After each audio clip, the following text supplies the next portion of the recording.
Здравствуйте! С вами в эфире передача «Авторивьера». Смотрите сегодня в нашей программе.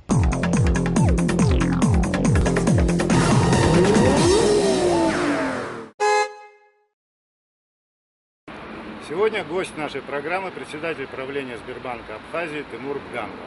Здравствуйте, Тимур. Здравствуйте. Сегодня мы с вами о многом поговорим, но это будет уже за рулем, в машине, как обычно принято в нашей рубрике. Вы нам расскажете много интересного. Ну, обычно я все-таки пассажир, но в качестве водителя тоже бывает, так что мы пообщаемся.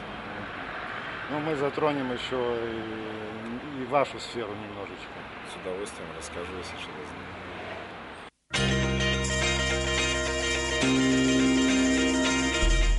Стегнемся, поскольку мы за город едем, хотя тут по городу вроде разрешают не пристегиваться, но не все ездят по городу 50 км в час, к сожалению. Ну что, поехали. Да.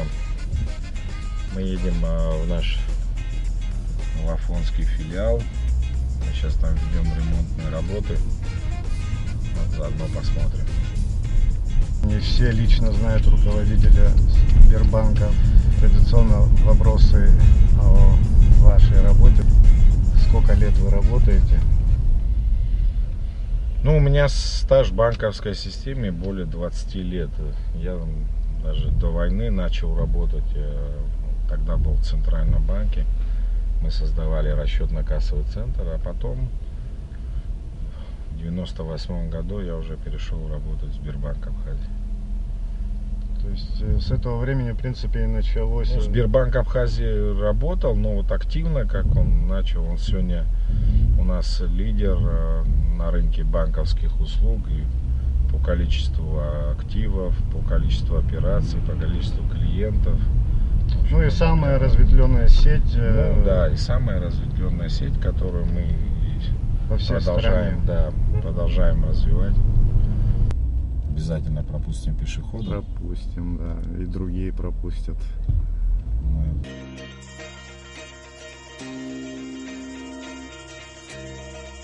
Шарик знает, что зебра или зеленый сигнал светофора не гарантируют ему жизнь. И смотреть по сторонам он обязан всегда.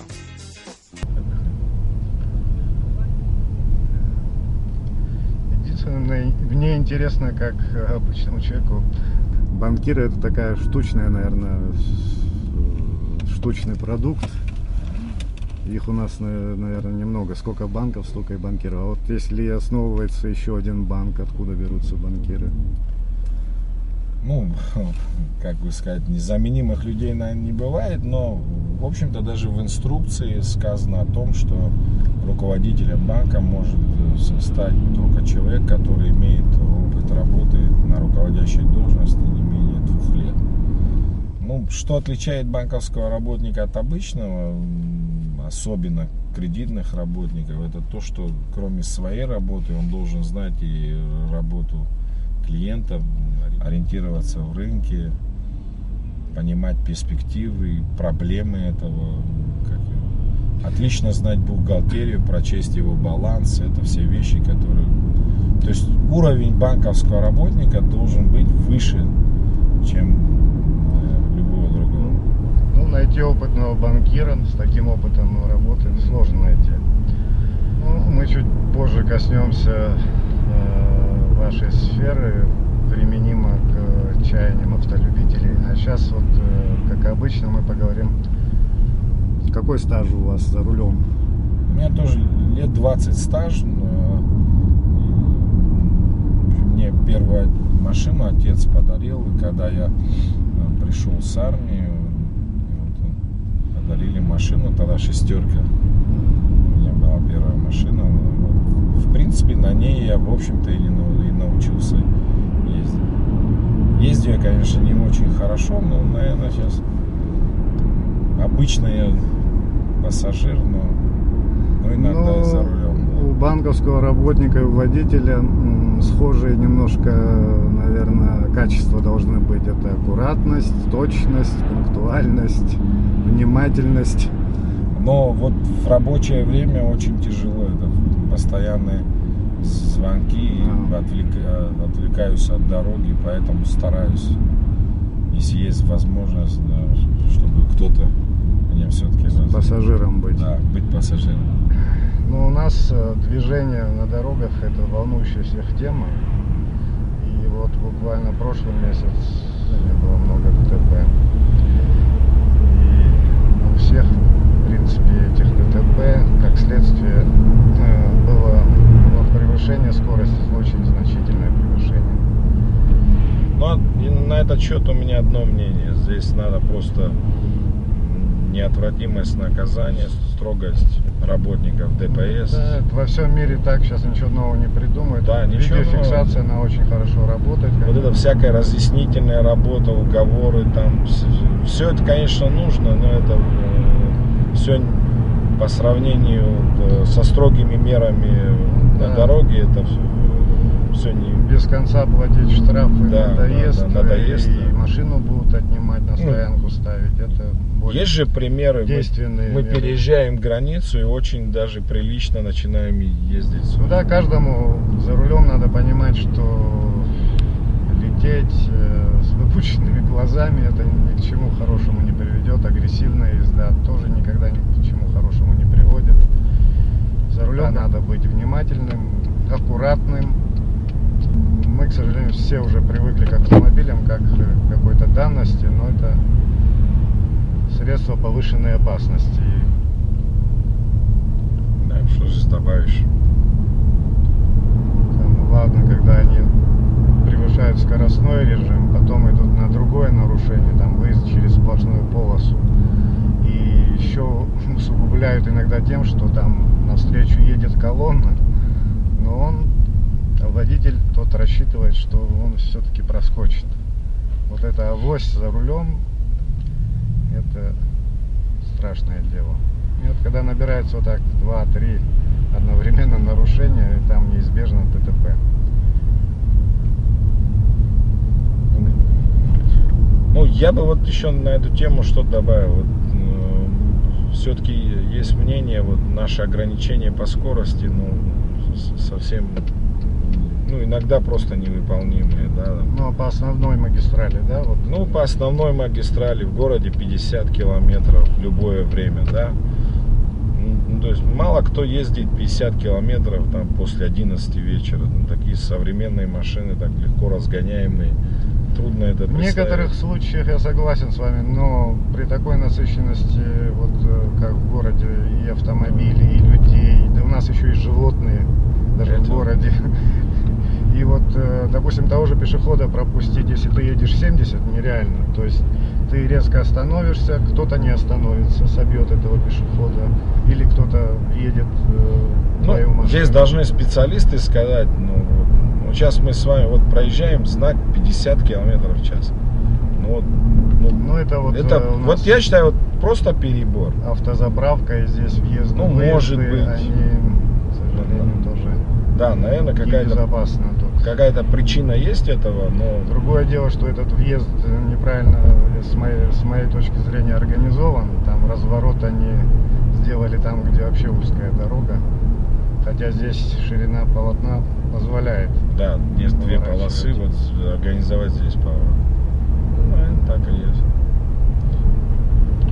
А в городском цикле, вот в нашем городе Сухум, например, очень насыщенно всем, там и машины, и квартал очень маленький, тут разгонишься, надо того же пешехода остановить или на светофор, придется экстренное торможение применить, тогда и в принципе из-за того, что превышают скорость, многие не хотят останавливаться пешеходу, думают, я проеду, потом пусть проходит.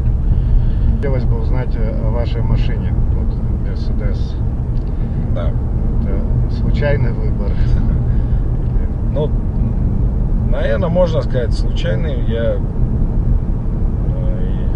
В общем, я купил, ни разу не ездил на ней, но это все по отзывам. Вот мне очень нравилась внешняя форма, и вот все-таки это марка Mercedes, да, признана как немецкое качество. В общем, выбор. Но хотя для наших условий очень непрактичный Да, у мной нас сделан. Да. нет сервиса соответствующего. Кроме сервиса, в первую очередь, я бы сказал, дороги плохие. Конечно, если бы это за эти же деньги можно было джип взять и на какое-то время забыть про автомастерские, слесарей и так далее. Но с другой стороны, вот то, что я получаю удовольствие иногда ездить за рулем, вот именно на этой модели, как бы вот все минусы скрашивают этого выбора. Конечно, за рулем Мерседеса водитель чувствует себя очень комфортно. Качество тут вообще известно. Мерседес автомобиль качественный, и всегда в каждой модели там какие-то внедряются новинки технические. А теперь перейдем к таким вопросам, которые вот непосредственно касаются банка, наверное, банковской сферы. И волнует, наверное, многих. То есть вот у нас как такового нет, например, автокредитования, да, вот такой практики. Вот когда-нибудь у нас это будет в ближайшее время? Ну, тут есть несколько причин. Во-первых, у нас в банковской системе в Абхазии не было практики вводить какие-то кредитные продукты. Вот сейчас мы по этому пути начинаем двигаться, и вот наш первый проект будет кредитный продукт для физических лиц, получающих у нас зарплату по карточкам. То есть у нас появится у людей возможность перехватывать такие небольшие деньги под небольшой процент. Этот продукт позволит не брать у людей залоги, да, и более упрощенная система получения, и время принятия решения будет очень ограничено, четко расписано. При этом мы хотим организовать ее во всех районах Абхазии. Что касается вот интересующих автолюбителей вопроса, тут более сложная ситуация. И в первую очередь связано с тем, что кредитование, вот, автомобильное кредитование предполагает длительные сроки, да? Как оно организовано? Первоначальный взнос, потом 3, 4, 5 лет бывает. Необходимо суммы не маленькие. Да, и суммы при этом, так сказать, не маленькие. Но у нас в нашей системе нет таких долгосрочных источников.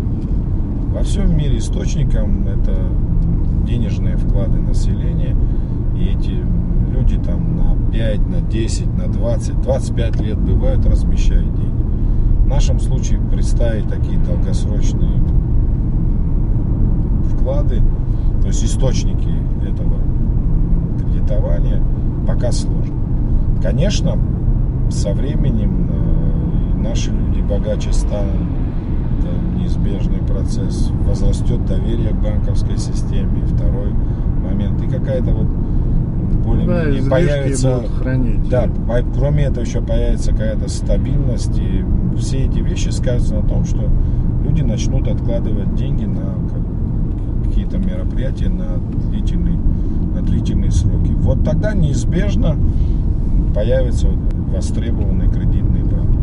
Но кроме этого, что у нас еще нет из самих торговцев организованных автомобилями. Это тоже важный момент.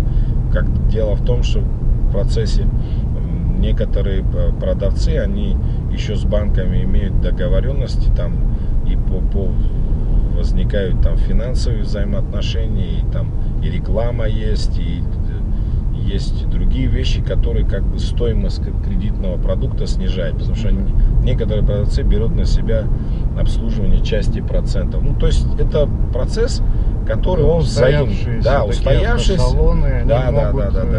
Они идут на какие-то вещи вместе с банками. Да. Там, у нас нет еще таких. У нас таких нет. У нас... То есть пока нам рассчитывать на в ближайшее время, да, на автокредитование не стоит. Но это... можно брать другие кредиты, да? Да, другие кредиты брать можно. Вот еще один вопрос тоже касается вроде банковской сферы, автострахования. Это Да. уже отдельная такая тема. Вот у нас его фактически нет. Да. И как скоро оно появится? Но это не совсем вопрос банковской сферы. Ну, в этой части мы еще дальше находимся до решения, потому что у нас практически, ну, есть одна государственная страховая компания, практически нет страховых компаний, нет полного страхования и нету обязательного страхования. Я считаю, что это неправильно. Неправильно по одной простой причине, что мы все в жизни сталкиваемся, когда ДТП, угон, да, когда человек попадает в обстоятельства, когда ему незапланированно нужно потратить немаленькие деньги. Это для людей бывает просто трагедия. Просто, да, приходится продавать дом, продавать квартиру. Вот для решения всех этих вопросов как раз и придумано вот это страхование. Ну, считаю, что без участия государства, вот хотя бы введение обязательного страхования просто необходимая вещь. Надо начать с того, что нужно привлечь капитал в эту сферу, привлечь технологии. Не занимаются этим, потому что условия, наверное, еще не созрели. То есть свои средства они ими не рискуют. Ну, я даже могу сказать, что в один период не очень-то и пускали наши власти в рынок. На этот рынок. Да, на этот рынок. Сейчас, наверное, все-таки должны пересмотреть. Это общие. Нужно. Это как изобретение велосипеда, колеса, не знаю, там. Это простые вещи, которые просто необходимы в нашей жизни. Ну, мы сейчас углубимся, у нас нет и медицинского страхования, у нас там нет страхования жизни. Много чего у нас в жизни нет. И вот в части вот развития страхового бизнеса мы просто, можно сказать, на каком-то совсем начальном этапе, если не нулевом. Может, ты наконец прекратишь на него смотреть? А что, камень треснет? О, нет, я приплатил, чтобы дали не бьющийся. Не сомневаюсь. Да выключи ты его. Сейчас только прочту и выключу. Выключай. Это сработает. Выключаю.